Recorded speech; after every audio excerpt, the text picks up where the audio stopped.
గ్రంథము 15వ అధ్యాయము 31వ వచనాన్ని మనం చదువుకున్నాం. ఇశ్రాయేలీయులు తమ మధ్య నుండి నా నివాస స్థలమును అపవిత్రపరచునప్పుడు వారు తమ అపవిత్రత వలన చావకుండునట్లు వారికి అపవిత్రత కలుగకుండా మీరు వారిని కాపాడవలెను. అందరూ నా వైపు చూడండి. దేవుని వాక్యాన్ని ధ్యానించారు. ఇశ్రాయేలీయులు 12 గోత్రాలు. ఎన్ని గోత్రాలు? 12 గోత్రాల్లో 11 గోత్రాలు వారికి చక్కటి సారవంతమైన భూములు ఇచ్చాడు. వాటి ద్వారా 11 గోత్రాలు వాళ్ళు రూపాయి సంపాదించుకుంటున్నారు. వచ్చిన పంటను బట్టి సంతోషిస్తున్నారు. వారు చాలా ఆనందపడిపోతున్నారు కుటుంబాలుగా. అయితే మరొక గోత్రం 12 గోత్రమైన లేవీలకు మాత్రం ఏ భూములు ఇవ్వాల, ఏ పని ఇవ్వాల, ఏ శ్వాసాన్ని అప్పగించాల. ప్రభు అన్నాడు, ఇదిగో 11 గోత్రాలకి నేను శ్వాసం ఇచ్చాను, కానీ మీకు శ్వాసం నేను ఇవ్వను. మీకు నేనే శ్వాసం, మీరు నాకు సేవ చేసుకోవడమే అన్నాడు. స్తోత్రం చెప్పాలి. ఆ వచ్చిన సేవలు వచ్చిన దాన్ని బట్టి మీరు తింటూ నా సేవ పరిచయకు ఖర్చు పెడుతూ నా సేవలో మీరు ముందుకు సాగిపోతా ఉండండి. ఇదే నేను మీకు ఇచ్చిన భాగ్యం అని దేవుడు చెప్పాడు. సంతోషం. అయితే ఇక్కడ లేవి గోత్రాన్ని గురించి మనం చదువుకుంటే అక్కడ వాక్యం సెలవిస్తుంది, దశమ భాగం ఇచ్చి వాళ్ళందరూ కూడా మందిరానికి వస్తున్నారు. సుఖ సంతోషాలతో ఉన్నారు. వాళ్ళండి మందిరానికి వస్తున్నారు, కానీ వారు హృదయాలలో పవిత్రత లేదు. ఆత్మ సంబంధముగా అపరాధముల చేత పాపాల చేత చచ్చిపోయి ఉన్నారు. అయితే వారికి మరొక వారం రాకుండా ఉన్నట్లుగా మీరు ఏం చేయాలి అని అంటే వారిని పవిత్రపరచాలి అని లేవి గోత్రానికి దేవుడు చెప్పాడు. స్తోత్రం చెప్పాలి. మరి తన దగ్గరకు వచ్చే ఇశ్రాయేలీని పవిత్రపరచాలంటే ముందు ఈయనేమవ్వాలి అని అంటే బైబిల్ సెలవిస్తుంది. నిర్గమకాండం 40వ అధ్యాయం. నిర్గమకాండం 40వ అధ్యాయం 31-32 వచనాలు మనం చదువుకుందాం.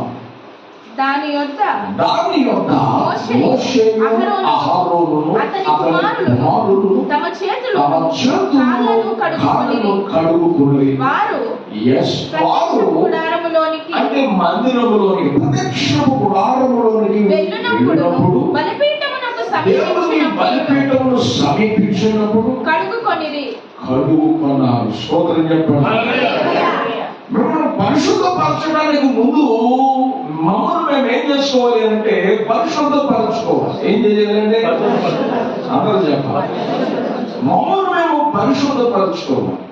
మమ్మల్ని మేము పరిశుద్ధపరచుకుని మిమ్మల్ని పరిశుద్ధపరచాలి. పరిశుద్ధపరచాలంటే పాస్టర్ గారండి మరి ఎన్ని సోపులు పడతాయంటే ఇన్ని నీళ్లు పడతాయండి, మరి బోర్ అంతే వేసారా అని అడుగుతారేమో. అమ్మా ఈ శారీరక పవిత్రత గురించి నేను చెప్పట్లా. స్తోత్రం చెప్పండి. ఈ శారీరక పవిత్రత గురించి నేను మాట్లాడట్లా. ఆత్మ సంబంధమైన పవిత్రత. స్తోత్రం చెప్పండి.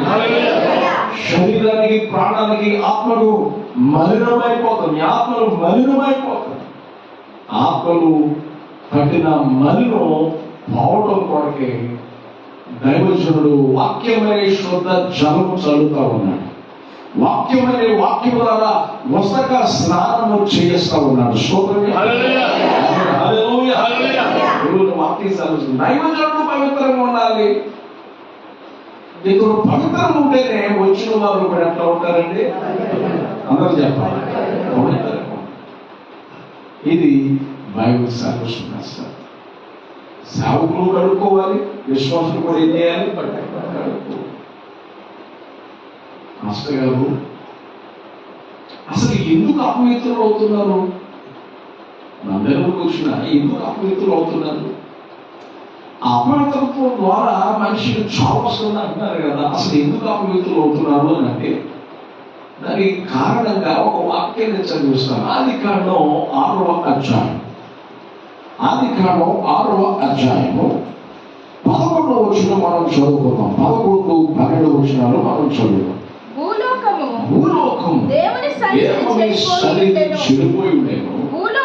భూలోకము బలాత్కారముతో నిండి ఉంది. దేవుడు భూలోకమును చూసినప్పుడు అది చెడిపోయి అది ఏమైపోయిందట? చెడిపోయింది. ఎందుకు చెడిపోయింది? భూమి మీద సమస్త శరీరులు తమ మార్గములు ఏం చేసుకున్నారు? దేవుడు ఒక నిబంధన చేశాడు. ఆ నిబంధనకు మనుషుడు కట్టుబడి ఉండాలి. ఒక షరతు పెట్టాడు, షరతు ప్రకారం కట్టుబడి ఉండాలి. కానీ మనుషుడు మీరాడు. మనుషుడు ఏం చేశాడంటే ఆజ్ఞను మీరాడు. మనుషుడు మేరకం ద్వారా మనుషుడు అపవిత్రుడే ఉండిపోయి మనుషుడు చనిపోవడం జరుగుతుంది. అపవిత్రతతో చనిపోయామనుకోండి, ఎక్కడికి పోతాం మనం? ఖచ్చితంగా నరకంతో.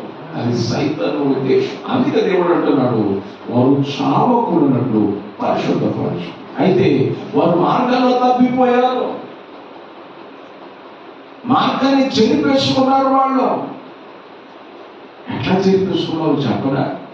నిర్గమకాండం 32వ అధ్యాయంలో మనం చదివితే, నిర్గమకాండం 32వ అధ్యాయం 7వ వచనం మనం చదువుకుంటే బైబిల్ సెలవిస్తుంది. చదువుదాం. నేను వారికి నియమించిన త్రోవ నుండి, నేను వారికి నియమించిన మార్గం నుండి లేక త్రోవ నుండి త్వరగా తొలగిపోయి. ఎట్లా అయిపోయారండి? అందరూ చెప్పాలి. ఒకరోజు అబ్రహాం దగ్గరికి దేవుడు వచ్చాడు. తండ్రి దేవుడు కుమారుడిని తీసుకు పరిశుద్ధాత్మ దేవుడు వచ్చి ఆయన కనబడితే ఆ వృద్ధాప్యంలో ఉన్నటువంటి అబ్రహాము దేవుని చూసి త్వరగా పరిచరించడం ప్రారంభించాడు. స్తోత్రం చెప్పాలి. లేకపోవడం మందిరాశం చూసారా? అట్లా దేవుని చూడగానే మహావైద్యంతో పనిచేయడం ప్రారంభించాడు. పని చేయడమే కాకుండా భార్య దగ్గరికి వెళ్ళి శారమ్మ దగ్గరికి వెళ్ళి అంటాడు, ఇదో ప్రభు మన దగ్గరికి వచ్చాడు. ఆయన ఆతిథ్యం ఇవ్వగా 3 మానికల పిండి మెత్తగా చేసి తీసుకురా అన్నాడు. స్తోత్రం చెప్పండి. ఒకరికి తీసుకోవడమే కష్టం, ఒకరికి 2 రోజులు తీసుకోవడమే కష్టం. అవునా కాదా? చెప్పాలి గట్టిగా. ఎన్ని మానికలు? చెప్పాలి గట్టిగా. ఎవరు చేయాలి? ఆ వయసు ఎంత? 60 అయినాయి. 60 కానీ ఏం చేయమంటాడు? 3 మానికలు పిండి ఎట్లా మెత్త ప్యూర్ పౌడర్. స్తోత్రం చెప్పండి. మెత్తగా ఎట్లా అంట చూసారా?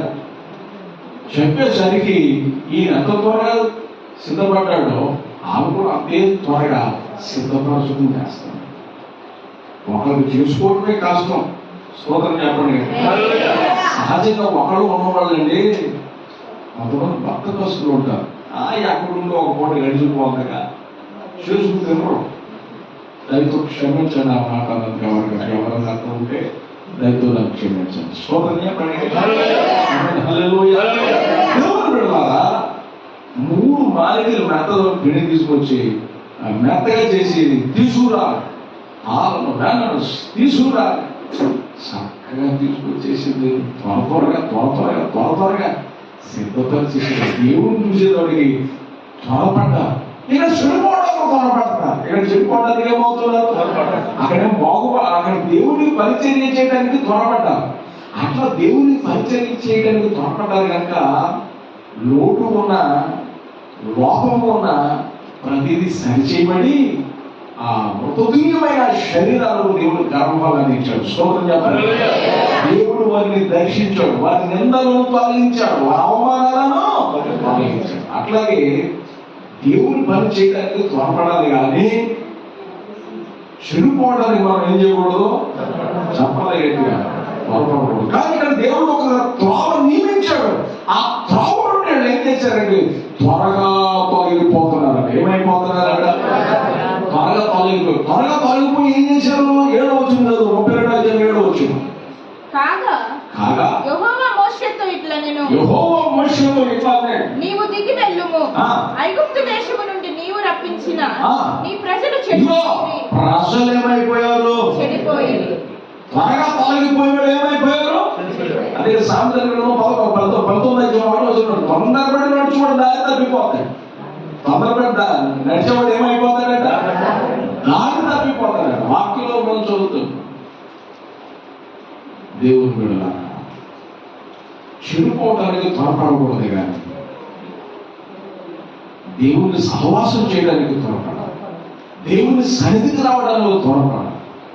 దేవుని పని చేయడానికి త్వరపడాలి. ఆ ద్వారం దీవించడం. ఇక్కడ చెడిపోవడానికి త్వరపడాలి. ఎవరి చెడిపోవటం మీద దేవుడు రాశాడా? ఎవరి ఆది కాలంలో ఏదేదో తోటేసి దేవుడు ఆదాముని అక్కడ పెట్టాడు. మంచి చెడులు తెలియజేసే వృక్షపాలను అక్కడ పెట్టాడు. వాళ్ళు పడిపోతారని దేవుడికి తెలీదా? వాళ్ళు తింటారని దేవుడికి తెలీదా? దేవుడికి తెలుసు. దేవుడు అంటే ఎవరికైనా స్వేచ్ఛ ఇస్తాడు. ఏం చేస్తాడంటే స్వేచ్ఛ ఇస్తాడు. ఆ స్వేచ్ఛను దుర్వినియోగం చేసుకుంటావో, దేవుడికి అనుకూలంగా చేసుకుంటావో, సద్వినియోగం చేసుకుంటావో నీ చేస్తావు. దేవుడు కృపనిచ్చాడు. ఆ కృపను ఉపయోగించుకుంటావో, కామతురత్వానికి ఉపయోగించుకుంటావో నేను నీ ఇష్టం. దేవుడు ఎప్పుడు స్వేచ్ఛ వదిలేడు. బలవంతం చేసేవాడిని నడిపించాడు. శ్లోకం చెప్పండి. ఏదంతా అది పెట్టాడు కాదండి చుట్టూ. మరి దేవుడికి తెలియదు తినేసి పడిపోతారని. నువ్వు చదువుతున్నావు, నీకు ఎగ్జామ్స్ ఎందుకు పెడతాను టీచర్ ఇప్పుడు అని అడిగావు నువ్వు? నేను అంత చదువుకున్నాను, నాకు ఎగ్జామ్ ఎందుకో అని అడిగావా? రాయకపోతే మళ్ళీ అదే క్లాసులో కూర్చోడానికి ఎగ్జామ్ అనుకో. అట్లాగే దేవుడు మనకు కూడా ఒక ఎగ్జామ్ పెట్టాడు. ఆది ఆదాములో ఒక ఎగ్జామ్ పెట్టాడు. ఎగ్జామ్లో పాసాలు ఫెయిల్ అయిపోయారు. ఫెయిల్ అయిపోవడం ఇక అంతా చెడిపోవడం, భూమి బలత్కారంతో నిండిపోవడం, మార్గాలు చెడిపోవడం, మార్గాలు చెడిపేసుకోవడం, ఇట్లా పాడైపోయాడు. అసలు చెడిపోవడానికంటే అసలు నరుని ఎట్లా సృజించాడు? ప్రసంగి గ్రంథం 7వ అధ్యాయం 29 మనం చదివితే, ప్రసంగి గ్రంథం 7వ అధ్యాయం 29 చెడిపోయే వారిగా సృష్టించాడా లేకపోతే మంచి వారిగా సృష్టించాడా దేవుడు అంటే మనం చదువుకున్నాం. ఇది ఒకటి మాత్రము నేను కనుగొంటిని. ప్రసంగి గ్రంథం 7వ అధ్యాయం 29 ఇది ఒకటి మాత్రమే నేను కనుగొంటిని. ఏమంటే దేవుడు నరులను యథార్థవంతులుగా పుట్టించెను గాని వారు వివిధమైన తంత్రములు కల్పించుకొని ఉన్నారు. స్తోత్రం చెప్పండి. మనుషుడు చెడిపోవడానికి కానీ తంత్రాలు మంత్రాలు తాగుతూ ఏంటండి? మంత్రాలు తంత్రాలు తాగుతూ. నేను అన్నాను ఒక ప్రార్థన వచ్చింది, అయ్యా నా కొరకు ప్రార్థన చేయండి. శాస్త్రంగా మరి కాలు వైపు చూస్తే కాలు కట్టుకున్నాం. నేను అన్నాను మరి ప్రార్థన ఫలించదామని చెప్పాను. అయ్యా అది అదే ఇది ఇది అని స్తోత్రం చెప్పండి. అది అదే ఇది ఇదే. అమ్మా ఫుట్బాల్ ఉంటుంది. ఫుట్బాల్ ఆడేటప్పుడు ఆ బంతిని అవతల దగ్గరికి అవతల తంటాడు, యువతలు పోతే యువతలు తంతాడు. ఎవరు తంతున్నాయి చెప్పాలి గట్టిగా. అప్పుడు సైతాను తంతాడు, ప్రభు కూడా ఏం చేస్తాడు? బంతి జాగ్రత్త. అయ్యా దాని అదే దీని దారి ఇదే అని అంటే అటు పడతే దాబులో ఇటు పడదు. రెండు దారులు కలిసిన చోట ఏముందండి? గండం ఉందని చక్కగా పాట పాడుతున్నాం. శ్లోకం చెప్పండి. రెండు పడవలు మనం ఏం చేయకూడదు? చెప్పాలి గట్టిగా. రెండు పడవల మీద కాళేసామనుకో, ఒక పడవ వెళ్ళిపోతుంది, ఒక పడవ వెళ్ళిపోతుంది. ఏమైపోతావు మధ్యలో? చెప్పాలి గట్టిగా. మామూలుగా పడతావా? అనగా వెళ్ళిపోవు, ఎదురా పోవు. జాగ్రత్త. రెండు దారులు చూడ ప్రమాదం ఉంది. వాక్యం సెలవిస్తుంది. మనుషులు బ్రతకడానికి వివిధమైన తంత్రాలు కల్పించుకున్నాడు, కానీ దేవుడు యథార్థవంతులను పుట్టించాడు. యోబు భార్య వచ్చంటది, ఏమయ్య ఎంత ఆస్తి ఉంది, అన్ని పోగొట్టుకున్నావు, ఆ యథార్థత ఎందుకయ్యా, అది వదిలిపెట్టేసి సావయ్యా, నీ బ్రతుకు నేను చూడలేకపోతాను, నీ బాధ నేను చూడలేకపోతానంటే యోబు భార్య అట్లా చెబితే యోబు ఏమన్నాడు తెలుసా? రోజు మేలు జరిగింది, రోజు కీడు జరిగింది, అంత మాత్రాన దేవుడి నీతిని, భక్తిని, పరిశుద్ధతని, యథార్థతని నేను వదిలిపెడతానా? మూర్ఖులలో మాట్లాడినట్టు మాట్లాడతాను, నోరు శుద్ధ అని అన్నాడు. స్తోత్రం చెప్పండి. హల్లెలూయా. ఒకవేళ మన పరిస్థితిలో ఉంటే దేవుడు మనకి ఎందుకు పెట్టాడు ఇవన్నీ అని మనం అనుకుంటూ, నిజమే కదా, ఒకరికొకరు ఏకీపించుకుని ఆననీయ సక్రలా తయారయ్యేవాడు. స్తోత్రం చెప్పండి. హల్లెలూయా. ఎలా తయారయ్యేవాడు? ఆననీయ సక్రలా తయారయ్యేవాడు. మనకి ఎందుకు వచ్చి మనకు ఎందుకు అందరికి వస్తాయి మనిషి. స్తోత్రం చెప్పండి. హల్లెలూయా. వాక్యంలో మనం చదువుతున్నాం, మనుషుని దేవుడు యథార్థవంతులుగా చూపించాడు, కానీ మనుషులు బ్రతకడానికి తంత్రాలు ఆ తంత్రాలు చెడిపోవడానికి కారణం. త్వరగా దేవుని మార్గం నుండి బయటకు రావడానికి అదే కారణం. ఆ తంత్రాలను విడిచిపెట్టు. నిజముగా మీరు తంత్ర కొట్టుదై ఉన్నారని దేవుడు వాక్యం సెలవిస్తుంది. తంత్రాలను మనం వదలాలి. ఏం చేయాలంటే చెప్పాలి గట్టిగా, తంత్రాలు వదిలిపెట్టేసేయాలి. దేవుడి దగ్గర యథార్థవంతులుగా బ్రతుకు.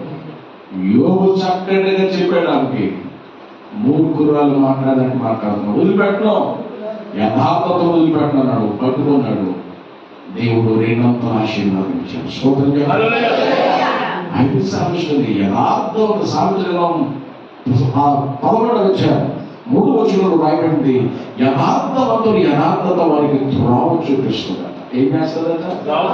యథార్థవంతుడు యథార్థత వారికి త్రోవ చూపిస్తుందట. దేవుడు త్రోవ చూపించేవాడు. యెహోవా కను దృష్టి లోకమంతా సంచరిస్తుంది. ఎందుకో తెలుసా? తన ఎడల యథార్థ హృదయం గలవారిని బలపరచడానికై యెహోవా కను దృష్టి ఏం చేస్తుంది?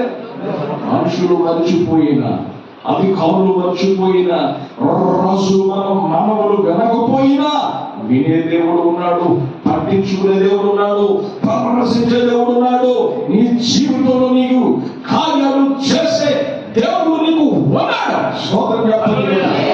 హల్లెలూయా. యెహోవా కను దృష్టి లోకమంతా సంచరిస్తుంది. తన ఎడల యథార్థ హృదయము గలవారు. దేవుని ఎడల యథార్థంగా ఉందా నీ హృదయం?